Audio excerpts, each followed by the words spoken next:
Welcome to Let Me Take You Higher, the podcast. I'm your host, Mr. Villain. This is our special segment. It's going to be called Eyes on the Storm, where we delve into the remarkable story of Kay Nichola and her harrowing experience during Hurricane Hellene. As one of the most powerful storms to hit the region in over 100 years, Hellene brought fierce winds, torrential rain, and devastating surges that tested the resolve of everyone in its path. In this segment, we'll explore Kay's journey from preparation to survival, highlighting her courage, quick thinking, and resilience in the face of nature's fury. Through first-hand accounts and expert insights, we'll unravel the impact of Hurricane Hellene on the four major states that it passed through as a Category 4 hurricane. We'll discuss the importance of preparedness and reflect on the human spirit's ability to overcome adversity. So sit back, relax, keep your feet grounded. You've just entered the Let Me Take You Higher podcast zone, special Hurricane Hellene edition.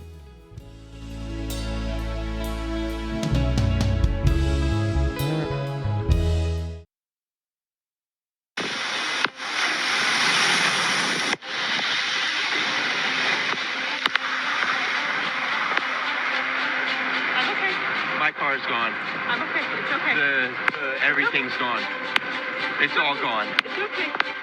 It's okay. Are your parents okay? They're okay. Was anybody in the gym? It's okay. It's okay. Hey, you're okay.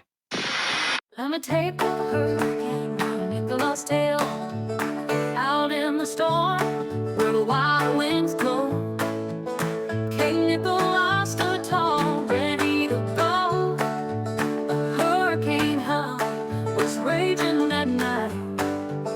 She faced the tempest with all of her might. Let me tell you about the hurricane. I came off the storm, dancing through the rain, with courage in her heart and fire in her soul.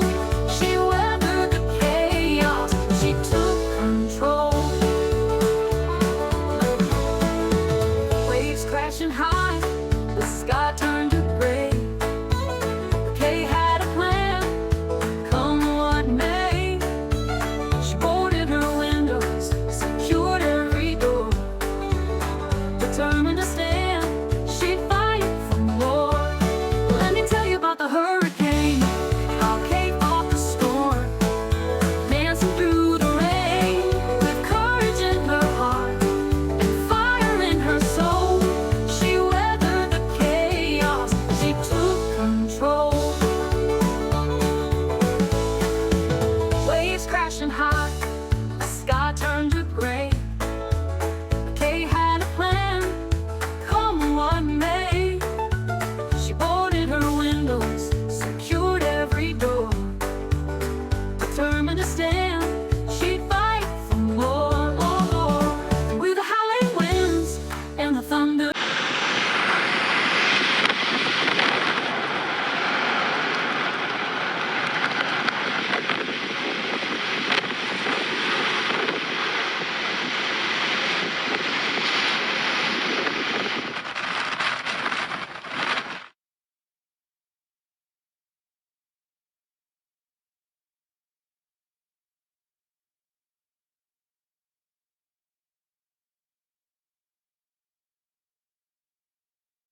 Today we have our special guest, Kay Nichola. You may know her from her Hollywood Minute on our show, who recently moved back to South Carolina. She's here to share her firsthand experience of what it's like to rebuild after such a devastation.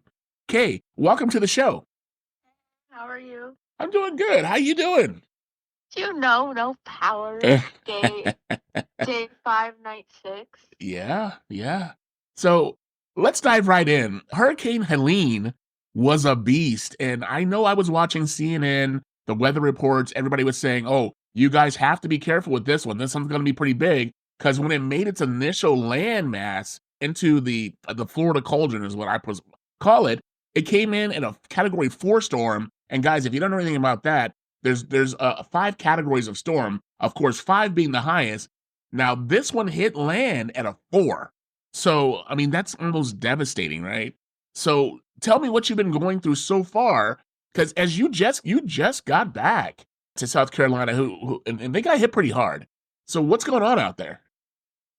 Yeah, I just moved here a few weeks ago. It was actually my first time moving here. My mom was here, and I'm like, "Oh, I'm gonna be here for better." So definitely, like, you go somewhere for your Yeah. first time, and then Hmm. it's just like you go through a catastrophic experience. Obviously, we didn't get the worst of it, but like No. everyone that I have met and talked to that is from here and has lived in South Carolina for most of their life or a good portion of it has told me they never seen anything like this. Yeah. And I don't, and many people from the area and surrounding areas have said, I don't think anyone could have prepared for a storm like this. No, I Like, mean, and they did a decent job having. I mean, I looked at some place, and I know that I'm just talking about Florida. Florida's governor, and I'm not really into DeSantis, but he did a good preparation for his state. He had electrical trucks lined up, power line trucks lined up, EMS trucks lined up. He had the hospitals on standby. I mean, the guy did a lot, and that's what you would think. yeah, With like everyone thought I think Florida and Georgia or I think my Alabama was gonna get hit the worst. Not right. not Georgia, South Carolina, and Tennessee, like so far away. It's Like crazy. North Carolina actually got the worst of it. Yeah. It's the farthest away from everything, and I didn't even see that turn in, and then they're telling us that, like, when it went down, it was still 150-mile-per-hour winds. They say there's an estimated $10 billion in damages just from this particular storm, and those numbers are staggering, oh, but 150 now I read somewhere, is it 150 billion. 150 billion? Wow, that's crazy. So, I mean, you Yeah. you being on the ground, how did it feel to witness such a destruction in your own backyard? Well, it just felt like a whole movie and it still feels like a movie. Still just processing like Yeah. You still so it's been yeah, no, I know. Oh, it is crazy. Oh, I'll tell you, mine was a little different. I was in Jamaica in, like, 2004, and we went through a hurricane. It was Hurricane Ivan, and Hurricane Ivan whipped through Jamaica. I mean, it was crazy. Total devastation. We just stayed inside because where we were staying was like a fortress. It was like a concrete fortress. But here you guys are. You're out in the rurals where there is, like, the woodlands, there's wild animals. I mean, have you seen anything like that? Like, wild animals rushing to the home or anything well, crazy? like I think the storm like lifted snakes and scattered them around. Oh my So there's gosh. snakes in the area. I saw a Oh dead no. snake, like a black one. Ew. What do you Yeah, so because I'm in the woods area, snakes are Mhm. more common here Yeah. too, and just like I got bit by a black widow and had to like Oh go no. straight to the ER. That's when I went to the hospital. Oh It was like goodness. the night, and it was like the day after of like the hurricane, and I just was like, you know, Mhm. there's still a mark from it. It instantly was bruising and like, it was just like really Well, yeah, I mean, just like you said for it. yeah. But yeah, I that was a first, but Yeah. just seeing people in the ER, so many people hurt, and there were so many paraplegics and people in wheelchairs or people with oxygen in the Yeah. hospital because they need power or people on dialysis machines. So just seeing all this stuff, like there's so much, But like they gave you guys I mean, didn't the I mean, I know FEMA's on the ground. I know the president was down there. He's been touring. I know Kamala Harris was touring. And hell, even Trump went down there to make a grandstanding statement on one of the different places. But have you actually been getting help out there with FEMA? Have they helped you? Have they reached out to you? I've been we are working with FEMA as of today. We went to the Salvation Army earlier. They're getting food truck shipments in Yeah. from like Walmart and stuff, but we have to like wait in line or be one of the first so we could get stuff. Right. They're It's slowly getting better compared to the beginning where you walk into the store and there's nothing there. Right. There's still some aisles that are like that, like sandwich meat, obviously, or like the basic surviving essentials like batteries, flashlights, you can't find anywhere, or generators. Or Yeah. if you find them, there's a lot of price gouging going on. Right. Oh, I know. I've heard about this. I mean, Yes. now this stuff is crazy because we have a TikTok, and it's, of course, at Let Me Take You Higher TikTok. And on that TikTok, we saw people charging $10 a gallon for gas. Is that what's going on over there? Certain gas stations, like, the private owned gas stations, and then they're like charging like $6 a bag of ice, Yeah. or like $6 for a bag of oh, ice? there's been places, yeah, that have been like raising prices on ice, like, or just like water bottles. It depends exactly where you go. Right. This one girl said she paid for, because I'm part of this hurricane group, Hurricane Hellene group on Facebook, and this one girl said that she paid $21 for a case of water. $21 for a case of water? She did. You guys know that that's illegal, right? You can report those. Okay. Gouging. That's price gouging. That's illegal. We were going to get a generator the day or two before the storm. Yeah. And we all talked like, I think we'll be fine. We're just overreacting, And it was like, we were looking at like 3,400. Yeah. We went all the way to Georgia to try to get this generator. And you know how much it was, that same generator? $800. Wow. Are you kidding me? That's crazy. Yeah. And it's like in times like this, you want to double the prices. Like, because obviously people are going behind on bills if they can't go to work. Yeah. And then you're spending more, like. It's like they're taking the, of course, there's always going to be a few bad actors. Someone's going to take advantage of somebody else, and you just have to be very careful about it because it's going to be everywhere. You know what I'm saying? So, but let me tell you, the helplessness is palpable there. We often talk about storms in terms of the physical impact, but the emotional and psychological aftermath is often overlooked. What resources or support systems did you find most helpful during the process? Honestly, I feel like the community was the most helpful. Like, Okay. and obviously back in like Katrina, we didn't have like the internet, or just things weren't the way they were. And like, yes, like power's been out and cell service has been poor, but every time I was able to get on my phone, the community was like, here has water, or here has this, or Oh, here that's has that. Or when amazing. when you see people in person, I feel like the community and people helped each other the most. Right. Like, I feel like that's like the most beautiful thing that comes out of situations like this, is like, oh yeah, like coming together. for sure. And and this is a tragic situation, guys, because the death toll now stands at about 165 spread over. Is it over 200 now? Yeah. My goodness. And where is it all It might focused? go up every day. Numbers are different or higher. It's just like we can't keep up. It's like every day it's something new. Yeah, and that's crazy. And that brings us to the role of FEMA. On one hand, they have the resources to help. On the other hand, their response can often feel kind of disjointed. How would you evaluate their efforts during Hurricane Helene so far? So I know I beat around the bush about FEMA a few No. times, only because we were Well, we they were are helping. talking. Well, I know they are, but we personally, I know they're overall, but we personally, like my mom and step grandmother specifically, was on the phone with FEMA and waited like an hour to like help with application, and they Oh, were talking wow. with the lady for a little bit, and then the lady hung up, and it's like we got to Oh, do that come all over on. it again tomorrow. So Yeah. we're just like we're honestly just stressing about like the whole application process, because so many people at one time are doing it. Yes. But So that's key. You have to put those applications. It really is.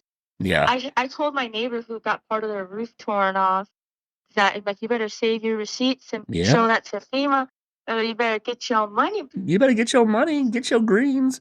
But it sounds like you're in really good spirits. I know this has been a super traumatic situation for you, and I hope that it doesn't like kind of blacken your whole feel of being back in South Carolina with your family. How's that going? I feel like for me, it's a whole, like, it's much more than that. Like, it gets like, whether you're spiritual or religious or whatever, it's just deeper within that. Like, because prior, obviously, a few weeks to me moving here, Right. I had a traumatic Greyhound experience. Maybe Yeah. we could talk about. Yeah, let's do that. Long story short, Okay. I lost all my luggage in my duffel bag, Mhm. and they already contacted me. They're unable to locate it, and that was already a mess. Like, I lost all that stuff. Yeah. And I just feel like I resonate with, also, it's not the same thing, but I resonate with people who actually did lose stuff in their home. And Yeah. I know what it feels like to lose everything, and you just gotta like stay humble. Like, You really do. yeah. Yeah. But that's a situation that is, and when you and I have talked about this before with the whole Greyhound situation, and I know you bubbled this all the way up to the transportation secretary, Mr. Steve Buttigieg, and they were able to get back to you with that. I hope that turns out something good in your favor. Yeah. Yeah, there's honestly a whole topic I wanted to talk about just about the economy and prices already. Like the stuff with the port, Yeah. people going on strike, Yeah. Greyhound, how they're pretty much racking in that dough but not investing it into the business, and Yeah. they're not treating their customers the best, and Yeah. there's just so many businesses like teachers aren't getting paid well, like Yeah, and that's stuff that we've always faced as a nation.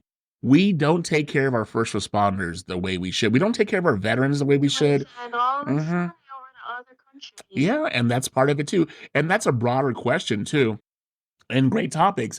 But the thought provoking question that I have with all this, and a lot of people are not going to agree with me. That's completely okay.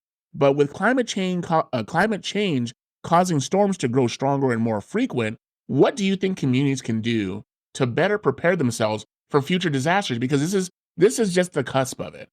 We got some stuff coming up. So what do you got? What do you think that communities can do to be better prepared for stuff like this? Well, I feel like after this, a lot of people, from what I hear, including us, Yeah. I'm gonna just tell you, we're gonna get like the solar panel power kit, Okay. generator. We're gonna Mhm. get the whole battery. Get So off the grid. Get your own yeah, grid. like Yeah. think of it as like a survive, like get a tote or something, and like or boxes, and start like a survival kit box. Yeah. If you're ever in a situation like this, I honestly think it's something everybody should do. Mhm. And it shouldn't have took me or a lot of people to go through a situation like this, but I feel like it's something that should be taken lightly, and it's something everybody should do because whether you're in a blizzard, Yeah. uh, You never know.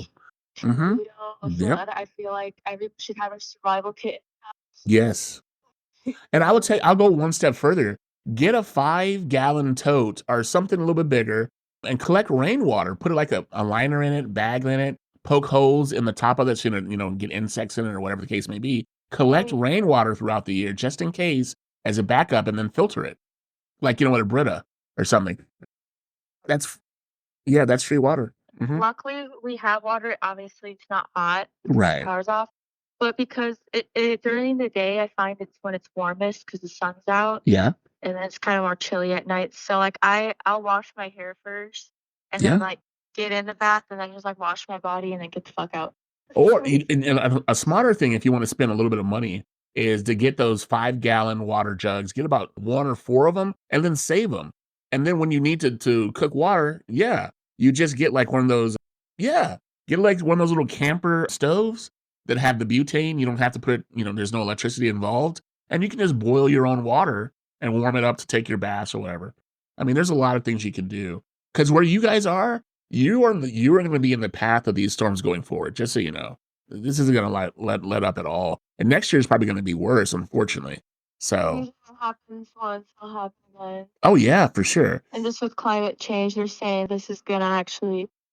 They're trying to say catastrophic hurricanes are gonna be more common. Oh, they 'Cause, will be. there kind of has been a lot if you think about it. Obviously, this is the second one since Katrina, but like Harvey, Ida, Andrew, like there's kind of a lot if you just go back together, like Sandy, and I know I was through a few in Corpus when I lived Right. over there.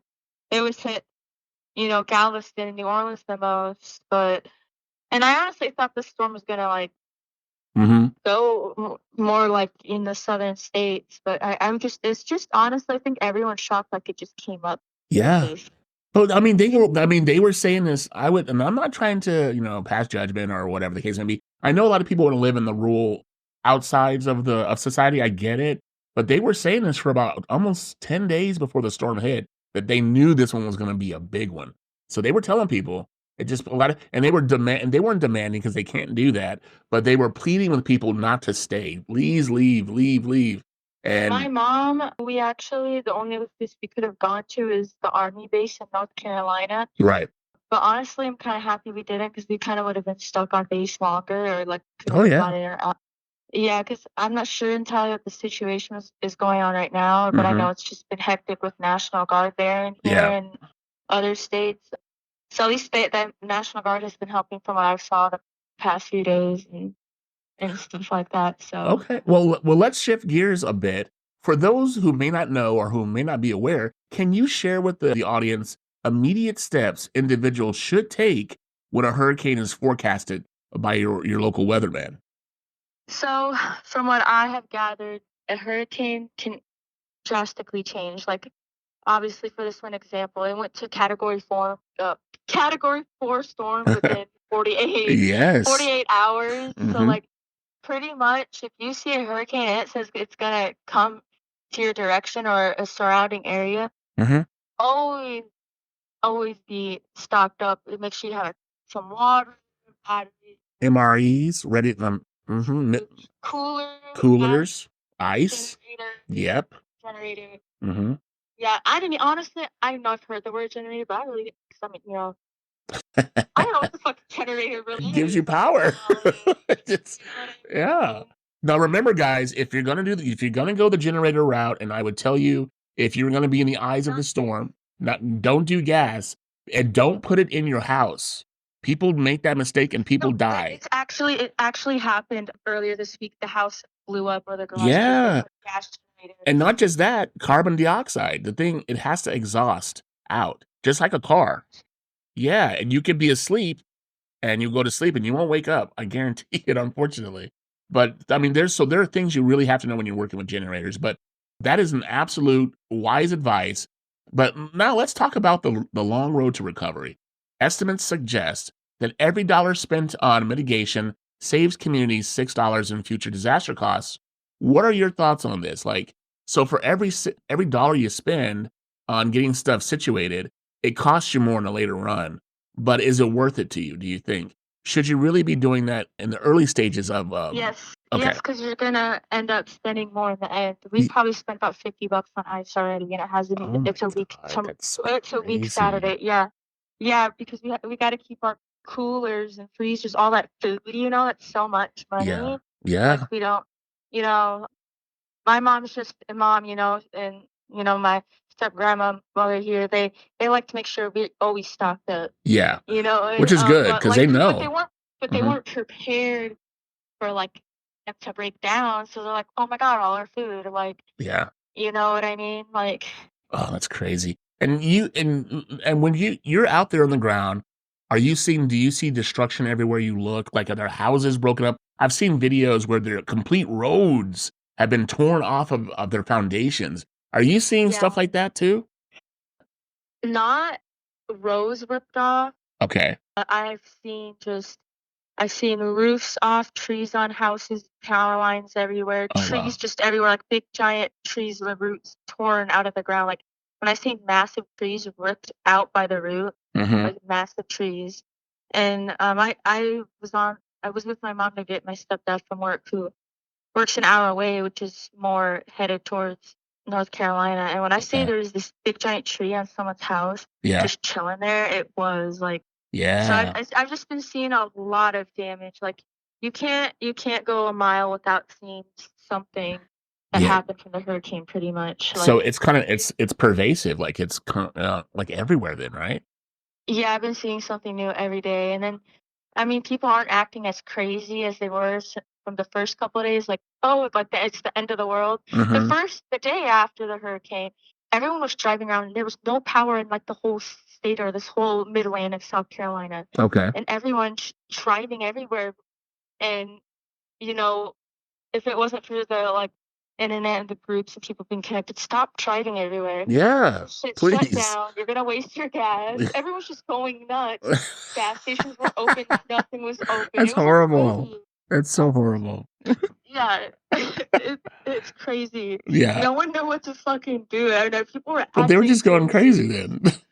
Well, they had to have police at like McDonald's and like posted up at like gas stations, like Walmart, right? Stuff, because people are running up in there trying to steal things.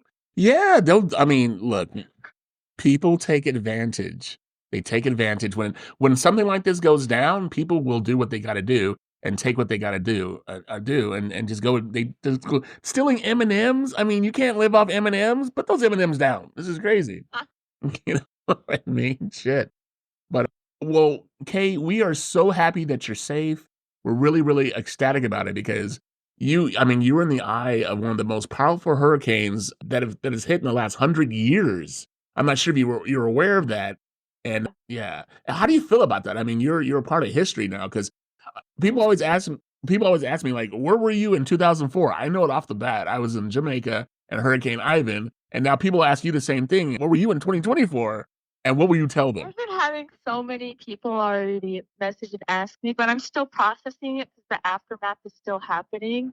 Yeah. It's like not over yet, because it takes time to rebuild up. And I'm Oh, definitely not years. the same person after this Oh. alone. It's a life-changing experience, but I'm a firm believer everything happens for a reason and everyone's put in situations for a reason. And, Right. So do you think this situation has grown you as a person? Has humbled your character? yes. Okay. I So mean, yeah, sorry. I mean, I have my moments where I'm like, ugh, like, but at the same time, I feel like I've spent a lot of time sitting around to like yeah. just processing everything, and just in my life in general, I've had a lot of time to just think and reflect. And Mhm. actually, the last time I had a real social media break and a break from like Yeah, because you haven't. I don't think I've seen you on the socials. And you can also, guys, if you, just to check up like once a yeah. day, and then I have to log right back off. Yeah. Well, and I just want everyone to know who's listening out there that if you want to help Kay, her family, they are in South Carolina. I mean, this hurricane it's huge, and you guys can see it all over the media. Kay's probably going to start a GoFundMe, and she's also going to give some of those proceeds, of course, to her community. So if you want to do that, we'll put the link in our bio how you can help Kay and help the South Carolina residents rebuild after one of the greatest storms of over 100 years. And Kay, I just want to tell you, man, I'm so, like I said, the audience knows you from your Hollywood Minute that you do for the show and from your Indigenous Women Lost episode, which is a huge episode for us. And guys, if you haven't heard about that episode, you should check it out. It's the number 2 or number 3 on our podcast platform. So check that out. But Kay, you shared some. Go ahead. Mhm. Let me interrupt you because Yeah. November is Native American Heritage Month. So, Yes. And please. So we Mhm. might have some more things to talk about in the future. Oh, absolutely. Well, this is. I mean, we're definitely going to bring you back on the show, and you're definitely going to do your Hollywood Minute because everybody loves it. And we're definitely going to talk about a lot of different things. I mean, this October is Breast Cancer Month. We'll probably do a podcast on that, and we do appreciate you doing all the special work you're doing for us out there in hurricane-torn South Carolina. But let me just let you guys know, and Kay, you shared some powerful insights today. As we wrap up, what final messages do you want to leave our listeners with, especially those affected by hurricanes? Just always stay humble. You got to remind yourself, Mhm. you're here, Yeah. and like, everything happens for a reason, and Mhm. just make sure you're not alone, and make Yeah. sure you're prepared, Yeah. and don't give up. And it's really simple. I mean, but for real though, like Yeah. it's the little things and the simple things that really can keep you going sometimes. Yeah. And and guys, remember PTSD, emotional anxiety, all these depression, all these things are so real in today's society, especially when you're faced with something so devastating as a hurricane. So if you need help, please reach out. If you can't find it, you can write to our show. Our email, of course, is letmetakeyouhigherpodcast@gmail.com, and we'll help you find the resources you need. But Kay, thank you again for sharing your experiences and wisdom with us today. You're welcome. If you or someone you know has been affected by Hurricane Helene or any other disaster, remember to reach out for help. Visit FEMA at disasterassistance.gov or connect with your local organizations for support. Stay informed, stay resilient, and remember, together we can weather any storm. Until next time, Let Me Take You Higher, the podcast, stay safe and stay connected. Bye, guys. We appreciate you.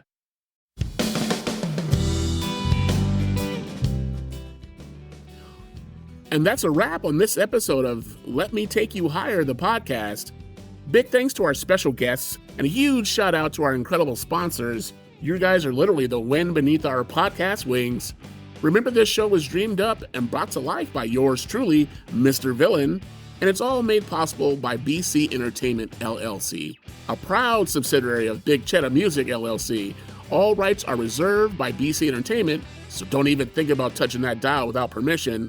Until next time, keep your minds elevated and your vibes higher. This is Mr. Villain signing off. Stay tuned, stay sharp, and stay forever gifted and lifted.